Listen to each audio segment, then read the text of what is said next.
all of them. Krista Frazier is left with pictures. This was so mature. And memories of a son taken away too soon.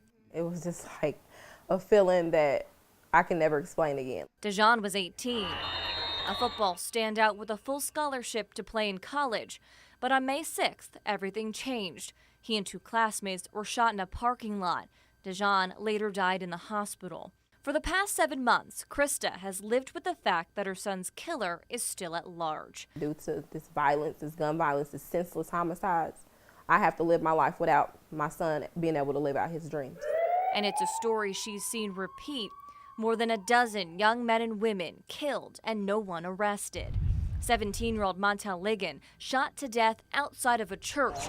15-year-old Sema Jordan killed in an alley. Matthew McGee was only 13 when someone gunned him down in the parking lot of a Long John Silver's. And 15-year-old Kevin Rainey died in the street outside the house where he was supposed to be sleeping. I just don't understand what could my son have possibly done to anybody, if anything, for them to do him this way. Like dozens of families, they fear there are people out there who have the answers but won't come forward. Well, it's this mentality that like you only live once. IMPD is seeing a trend of not only young victims, but young suspects. Leslie Mena will go to trial for murder after police say jealousy motivated her to stab a woman to death near Riverside Park. She's 17. I don't know that we as a police department understand it yet, but one of the things we do know is they converse actively on social media.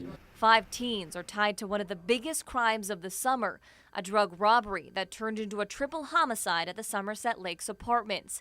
These 3 men were shot in the head and chest after police say the youngest of the suspects, a 15-year-old, wanted to steal money and marijuana. And just this month, investigators tied 18-year-old Kayron Bickham Hurst and a 15-year-old to the murder of a prominent Indianapolis doctor. We're going to go wherever the evidence takes us. Police suspect they and possibly 2 more teens broke into Dr. Kevin Rogers' house in a botched burglary in November.